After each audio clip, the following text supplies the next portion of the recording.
দেশের বিদ্যমান পরিস্থিতি নিয়ে ১০ আগস্ট ফুলকোর্ট সভা ডেকেছিলেন প্রধান বিচারপতি। ওই সভা ঠেকাতে শুরু হয় বিক্ষোভ। সেই বিক্ষোভে পুরো বদলে গেছে সর্বোচ্চ আদালত। চাপের মুখে পদত্যাগ করেছেন প্রধান বিচারপতি সহ আপিল বিভাগের ৬ বিচারপতি। শুধু তাই নয়, একই দিনে নতুন প্রধান বিচারপতিও নিয়োগ দিয়েছেন রাষ্ট্রপতি।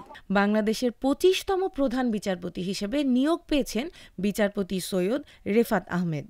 ১০ আগস্ট রাতে রাষ্ট্রপতি মোহাম্মদ শাহাবুদ্দিন সংবিধানের ৯৫(১) অনুচ্ছেদে প্রদত্ত ক্ষমতা বলে সুপ্রিম কোর্টের হাইকোর্ট বিভাগের এই বিচারপতিকে প্রধান বিচারপতি হিসেবে নিয়োগ দেন। তারপর আইন মন্ত্রণালয় থেকে এই বিষয়ে প্রজ্ঞাপন জারি করা হয়। একই সঙ্গে পৃথক ২ প্রজ্ঞাপনে প্রধান বিচারপতি ওবায়দুল হাসান সহ অপর ৫ বিচারপতির পদত্যাগপত্র রাষ্ট্রপতি গ্রহণ করেছেন মর্মে জানানো হয়। ১১ আগস্ট নবনিযুক্ত প্রধান বিচারপতি শপথ নেবেন। এর আগে শিক্ষার্থীদের বিক্ষোভের মুখে পদত্যাগ করেন প্রধান বিচারপতি ওবায়দুল হাসান, বিচারপতি এম ইনায়েতুল রহিম, বিচারপতি মোহাম্মদ আবু জাফর সিদ্দিকী, বিচারপতি জাহাঙ্গীর হোসেন, বিচারপতি মোহাম্মদ শাহিনুর ইসলাম ও বিচারপতি কাশেফা হোসেন। গতকাল তাঁরা রাষ্ট্রপতি বরাবর পদত্যাগপত্র লিখে আইন মন্ত্রণালয়ে পাঠান। ওবায়দুল হাসানের পদত্যাগের পর আপিল বিভাগের অপর বিচারপতি মোহাম্মদ আশফাকুল ইসলামকে ভারপ্রাপ্ত প্রধান বিচারপতি করা হয়।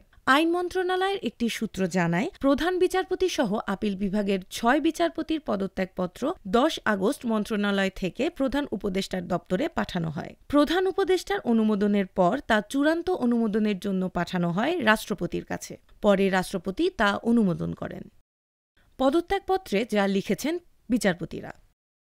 প্রধান বিচারপতি ওবায়দুল হাসান তার পদত্যাগপত্রে বলেন, সুপ্রিম কোর্ট ভবন এবং রেকর্ডসমূহ রক্ষা, কোর্ট প্রাঙ্গণ রক্ষা, বিচারপতিদের বাড়িঘর, জাজেস টাওয়ার রক্ষা, বিচারপতিগণকে শারীরিক হয়রানি থেকে রক্ষা করা এবং জেলা জজ কোর্টগুলো ও রেকর্ড রুমসমূহ রক্ষার্থে আমাকে এই সিদ্ধান্ত নিতে হলো। বিচারপতি জাহাঙ্গীর হোসেন তার পদত্যাগপত্রে বলেন, বর্তমান পরিবেশ পরিস্থিতি এবং আইন শৃঙ্খলা বজায় রাখার স্বার্থে আমি পদত্যাগ করার সিদ্ধান্ত গ্রহণ করেছি।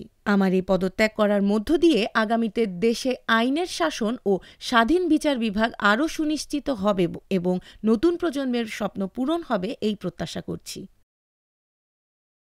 আন্দোলনকারী শিক্ষার্থীদের পক্ষ থেকে প্রধান বিচারপতির পদত্যাগের দাবির বিষয়ে অন্তর্বর্তীকালীন সরকারের আইন উপদেষ্টা অধ্যাপক আসিফ নজরুল সচিবালয়ে সাংবাদিকদের বলেন, গণ আন্দোলন থেকে পদত্যাগের দাবি উঠলে সেটিকে কতটুকু সম্মান প্রদর্শন করতে হয় সেটা প্রধান বিচারপতি বুঝতে পারবেন বলে প্রত্যাশা থাকবে।